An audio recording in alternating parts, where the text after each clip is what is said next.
Here we're going to take a look at how to identify some different nucleophiles.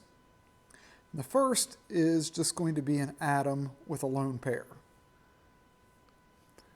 So you can imagine this could be a neutral or negative atom. For example, you could have an alcohol. Well, that oxygen on the alcohol has lone pairs that can act as a nucleophile. So we would say that that oxygen is a nucleophilic atom. Likewise, you could have a negatively charged oxygen,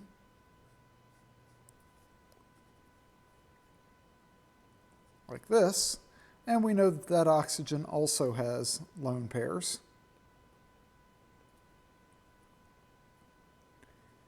And in most cases, if you're comparing a neutral versus a negatively charged nucleophile, the negatively charged one will be a stronger nucleophile. In addition to oxygens, species that have a nitrogen. So here's a neutral nitrogen. That nitrogen has a lone pair, making it nucleophilic. One more is if you have a negatively charged carbon. Say you have an alkyne, where there's a lone pair and a negative charge. This carbon, because of its lone pair, is a nucleophile. It's also worth mentioning here halogens. And these can cause a little bit of confusion, but the general rule of thumb is if the halogen is negatively charged, it will act as a nucleophile. So something like Cl-, it has lone pairs, and that can act as a nucleophile. If the halogen is neutral, for example, just a chlorine in a chain, despite its lone pairs, it's usually not very nucleophilic.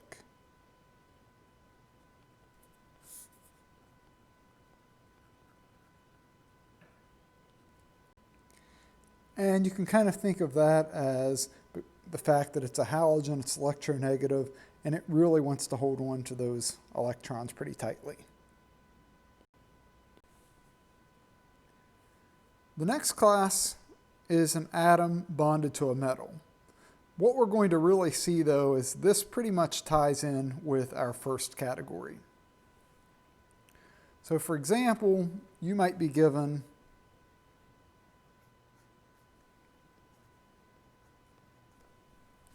this, the oxygen and the sodium. Well, the sodium is a metal, oxygen is a nonmetal. When you see this, to think about reactivity, it's good to get into the habit of really breaking this up into ions. Sodium plus, oxygen minus. So then this equals O minus, which has 3 lone pairs, and is really no different than the oxygen up here. It's just, it was written with a countercation in this case. Likewise, you'll often see carbons written with a metal.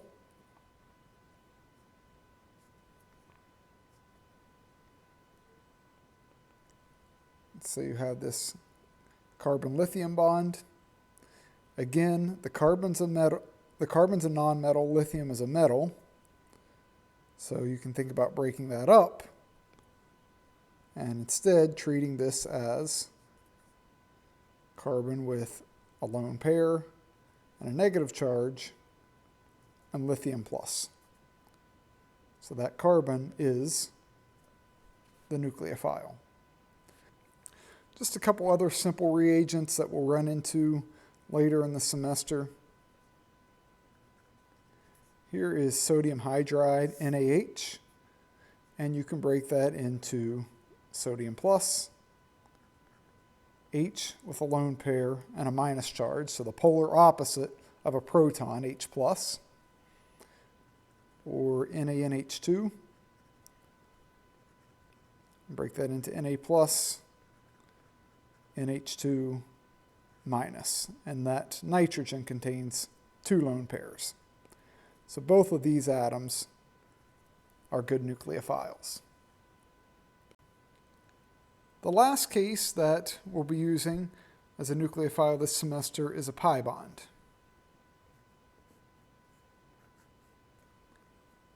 And what we see is that in a pi bond, say the pi bond between these 2 carbons here, there's an excess of electrons in that bond.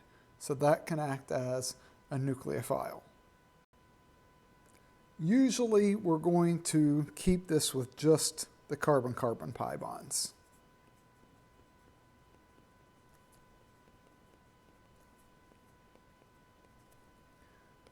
That's not always the case, but 90% of the time it's just the carbon-carbon pi bonds that act as a nucleophile.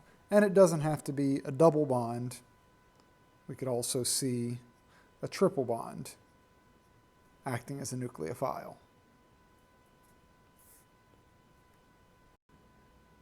Now let's look at some examples of electrophiles.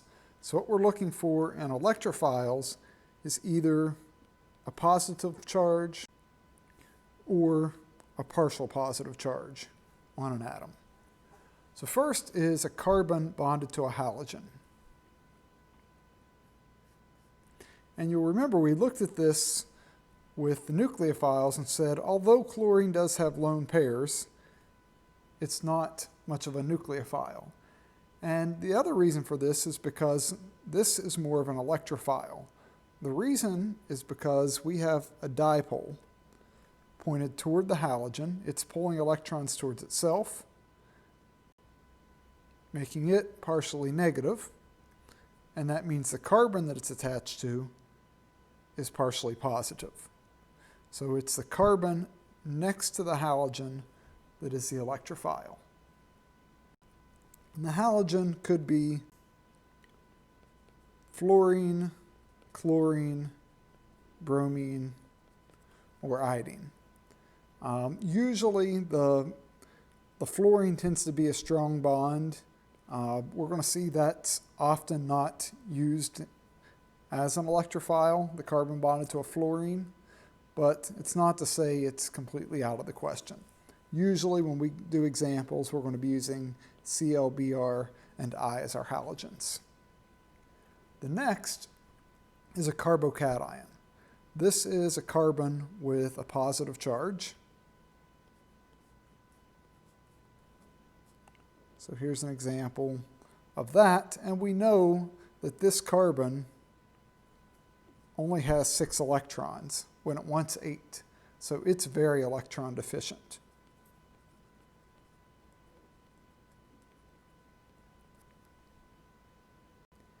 It is important to note, though, that other cations aren't necessarily electron deficient. In the case of a positive charge on an oxygen or a nitrogen, this is just a formal charge. And these atoms really aren't electron deficient like the carbon. In fact, both this nitrogen and the oxygen have 8 electrons around them. So those are not electrophilic atoms. Now, what you will find later on is that the atom next to them does tend to be electrophilic, because think of this positive charge on the atom. Even though it's not a void, it is kind of drawing electrons towards itself. And it's similar to having the halogen up here drawing electrons towards itself.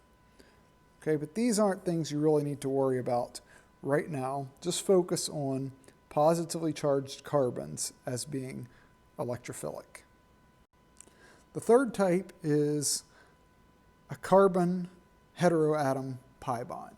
So we saw that carbon-carbon pi bonds tend to be nucleophiles, but if it's a carbon bonded to another atom, like an oxygen, that carbon tends to be an electrophile.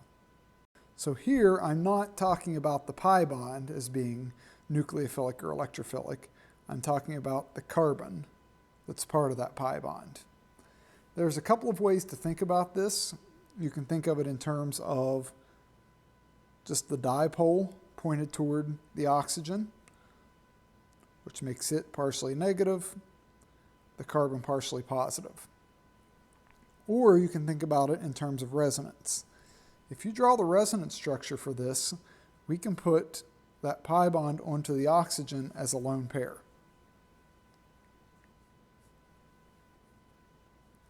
In the other resonance structure, we see that this carbon actually does bear a positive charge. That makes it electrophilic. Here's one other example that's very similar.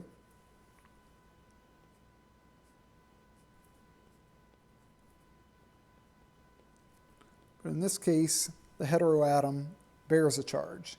But that still doesn't change anything. If you draw a resonance structure here, we can move those electrons to the nitrogen.